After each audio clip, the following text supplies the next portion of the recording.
5 de la tarde, 5 minutos. Está en línea Andrés Gil Domínguez, abogado constitucionalista. Nos parece que es una mirada muy importante en este tiempo para tratar de separar paja del trigo y más allá de la escena, que es muy preocupante, sumar herramientas, insisto, para el análisis. Andrés, Pablo Caruso, todo el equipo de Que Vuelvan las Ideas, te saludamos. ¿Cómo estás?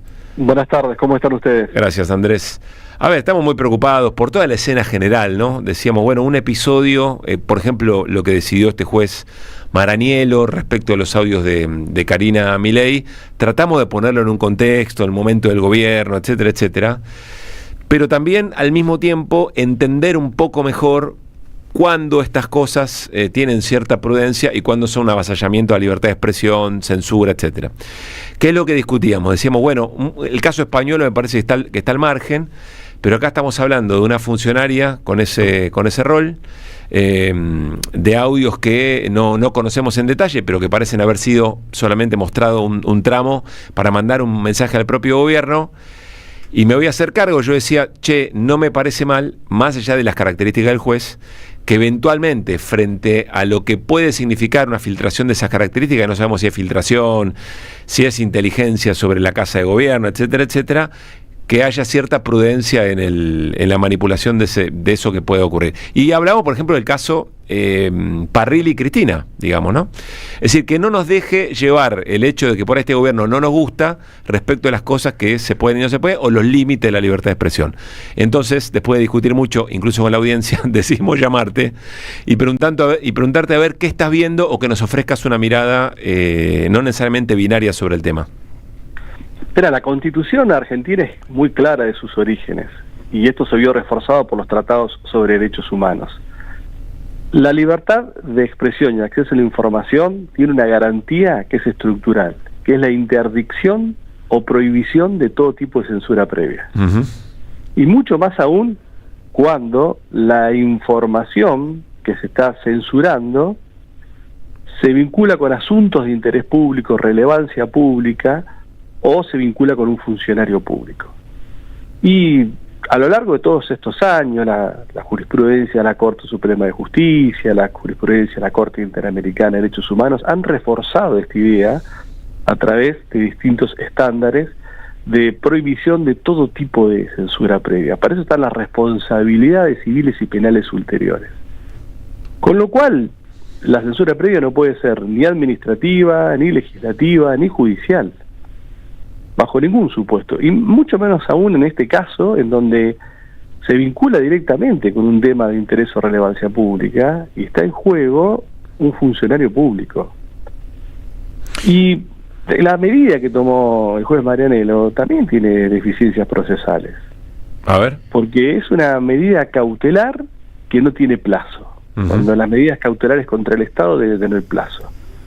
Que es una medida cautelar que no tiene sujeto pasivo. Siempre en una demanda vos tenés un sujeto activo o un sujeto pasivo. ¿Qué significaría un sujeto pasivo? El demandado, porque el demandado tiene la posibilidad de apelar. Acá se armó una medida cautelar que tiene como demandante a el Estado, porque es Karina Milei la que la pide, y no lo pide como persona particular, lo pide como funcionaria pública. Y a su vez, el obligado es el ENACOM, que es el Estado Nacional también. O sea, Karina se está demandando a ella misma, el Estado se está demandando a ella mismo, sin plazo y sin posibilidad de que nadie apele esto. Uh-huh. Entonces también desde el punto de vista procesal es muy grave, porque es un mecanismo de censura judicial previa, eterna y sin revisión y sin control judicial. Tiene pregunta Mariano Hamilton, pero te hago esta o agrego. Maranielo dice, esto no es un bozal, esto no es censura previa ni afecta a la libertad de expresión, es puntualmente sobre este caso, y atendiendo a que la divulgación de esos audios podría generar un daño a la sociedad o al bien común que después sea difícil de reparar. Para vos eso no corre tampoco. Pero no hay mayor daño para la sociedad, para el bien común, que son todas fórmulas vacías, que imponer la censura previa por cualquier vía. Ese es el mayor daño que se le puede generar a una sociedad. Uh-huh. Privarla de que conozca información pública, sobre asuntos públicos, sobre funcionarios públicos, sobre un gobierno determinado. Y no importa cómo se obtuvo esa grabación de Karina Milei ni dónde haya sido. Y eso después vendrán las responsabilidades ulteriores. Si vos divulgás, una vez que divulgues, si vos cometiste un delito en esa divulgación, tendrás las consecuencias penales correspondientes, o civiles. Pero es mucho peor, dice la Constitución, ejercer la censura previa que cualquier cosa que puedan difundir esos audios o divulgar esos audios. Sí, y mucho más. Y reitero, porque esto ha sido...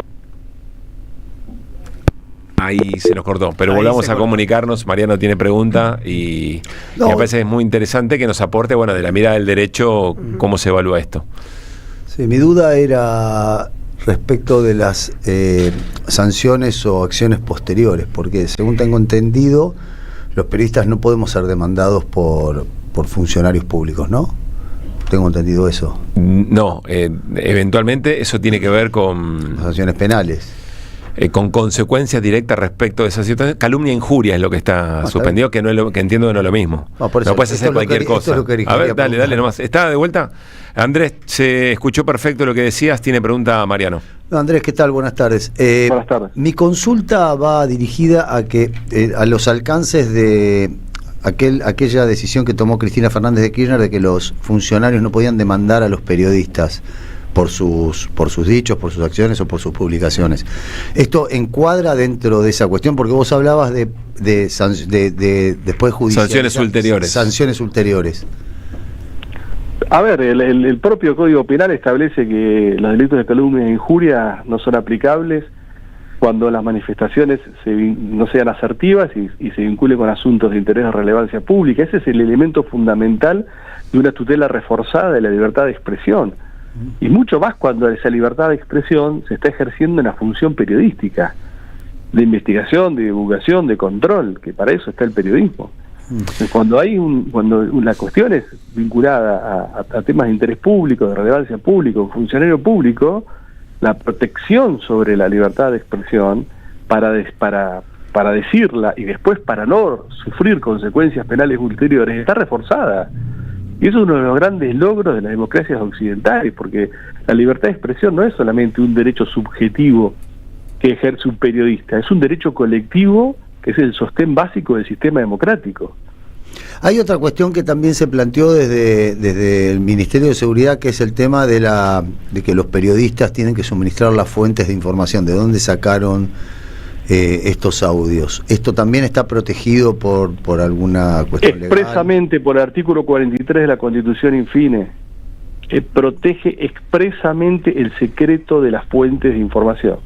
Y quien ha desarrollado una gran tesis doctoral sobre ese tema y sobre el alcance de la misma y sobre un valor amplísimo de la misma fue Adrián Ventura en su momento. Así que están todas las fuentes, está todo desarrollado, así que está protegida especialmente las fuentes, porque Andrés, es el elemento esencial para el desarrollo de la función periodística. Andrés, vuelvo a la pregunta original. ¿Esto quiere decir que entonces estuvieron bien difundidas, digamos, o se hizo bien en difundir las charlas entre Oscar Parrilli y Cristina Fernández de Kirchner en su momento? Sí, porque era un tema de interés público, de relevancia pública, sí. Ahora, de ahí no se sacó ninguna información que, no sé, que cambiara el curso de algún acontecimiento. No, lo que pasa es que los funcionarios públicos tienen que tomar plena conciencia que cuando deciden ocupar esa función, su intimidad se reduce notablemente, no tienen la misma intimidad que tiene cualquier otra persona, porque la mayoría de sus conductas y sus actos se vinculan con lo público, y como se vinculan con lo público, están sometidos al escrutinio de, entre otras cosas, el ejercicio de la libertad de expresión crítica, o el ejercicio de la libertad de expresión en tono investigativo o de difusión. Bien. Más allá de nuestros pareceres, lo que nos está contando Andrés Gil Domínguez, abogado constitucionalista, cuáles son las reglas de juego. Claro, ¿no? Después nos puede gustar más o menos, o podemos tener alguna duda o alguna cuestión. Entonces, lo que me queda claro, y ahí voy, Mariano, lo que vos decís en función de lo que dice la Constitución, digamos, las reglas de juego, es, no importa qué información se divulgue, qué información se conozca, de qué manera afecte el curso de acontecimientos, una conversación dentro de un gabinete, gabinete o de un presidente o cualquier funcionario, siempre va a ser mucho más, y yo me imagino que hay mucha información, no sé si secreta, pero que se conversa en distintas oficinas de Casa Rosada, que si las conociéramos serían escandalosas y de cualquier gobierno. No importa qué tan gravosa sea esa difusión, siempre va a ser más grave la censura previa o la afectación del derecho a la libertad de expresión. Este es lo que me queda como concepto general. ¿Está bien eso, Andrés? Está perfectamente descrito. Eso es lo que dice la Constitución Argentina de 1853 y lo que dicen los tratados sobre derechos humanos, que nuestro sistema tiene jerarquía constitucional, y lo que dice la jurisprudencia de la Corte Suprema de Justicia Nacional y la Corte Interamericana de Derechos Humanos. Ahora, con todo lo que el estándar preciso. Con todo lo que estás diciendo, Andrés, hay algo que yo no termino de entender. ¿Cómo se dirimen las diferencias entre un juez que dictamina que Milei no tiene que dar de baja un tuit insultando a un niño con una discapacidad porque esto afectaría a la libertad de expresión, y otro juez que dice que la difusión de un audio en donde está involucrada la secretaria general de la presidencia no afecta a la libertad de expresión, entonces debe ser censurado? O sea, no termino de entender cómo dirimimos estas cuestiones entre dos jueces que están trabajando sobre la misma materia, más o menos, ¿no? Que es la libertad de expresión. Y me parece que no lo podés dirimir porque esto habla o deja en claro que el sistema judicial como sistema está totalmente descompuesto. Bueno, el principal problema que tenemos, ¿no? Está totalmente, porque los estándares de la Corte Suprema de Justicia sobre libertad de expresión y límite cuando hay niños son claros, y los estándares de la Corte Suprema de Justicia cuando se debe proteger la libertad de expresión y la interdicción de censura previa también son claros. Lo que pasa es que acá cada uno juega su rol, y cada juez está totalmente desconectado porque no hay un sistema que esté funcionando. O sea que estamos en flor de quilombo, hablando mal y pronto. Hace rato. Andrés, ¿cómo te va? Gabriela Radiche te saluda. Hola. Te pregunto, porque no sé, entendí esta situación de que si no se apela, bueno, queda como en una nebulosa eterna, esta prohibición de la difusión de los audios en particular por parte de la justicia, ¿en qué lugar nos deja a nosotros, al pueblo y el derecho al acceso a la información? ¿Cómo queda eso? Y desinformados, obturados, sin conocer un tema relevante, y además que en cierto punto es impracticable, porque el ENACOM no tiene ningún tipo de competencia sobre las redes sociales. O sea, el mismo canal podría, o la misma productora podría difundirlo por sus redes sociales y no le cabe esta decisión. No, claro, no tiene, o cualquier usuario. Mira vos. Claro. Porque el ENACOM no tiene control sobre las redes sociales, tiene control sobre lo audiovisual en el espectro radioeléctrico, en el vínculo físico y en lo que es vínculo satelital. O sea, ¿sobre el streaming? ¿Sobre el streaming tampoco? Claro. No, porque no tiene control sobre internet. Y no tiene control sobre las redes, no tiene control sobre las plataformas. Pero Carnaval es streaming. Carnaval es streaming. Sí.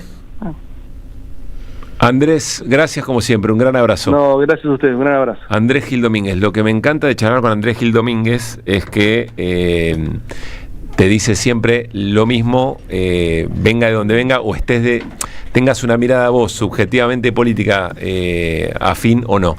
Yo, francamente, les quiero ser sincero, dijo exactamente lo contrario a cuál era mi preocupación original. Yo sigo con mi preocupación. No, pero es la ley. Pero está bien, si son las reglas de juego, son las reglas de juego. Fin, claro. Digamos, sí.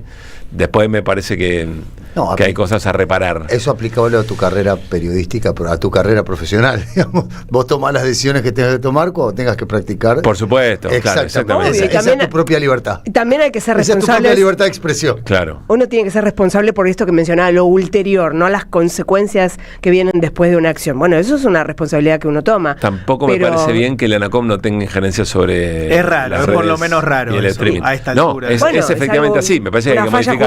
Claro que es así, claro que es así. Sí. También no existe, había una ley de medio que no está mal. Tantas cosas que no están buenas. Sí, y que cuando estaba tampoco se cumplía. Y que no era el ENACOM, era el AFCA, ¿sabes? Que podemos discutir 6 meses como sobre dijo, lo que está bien y lo que está mal. Voy a volver a citar a Hamilton, qué quilombo. 5:18. Que vuelvan las ideas. Hasta las 18.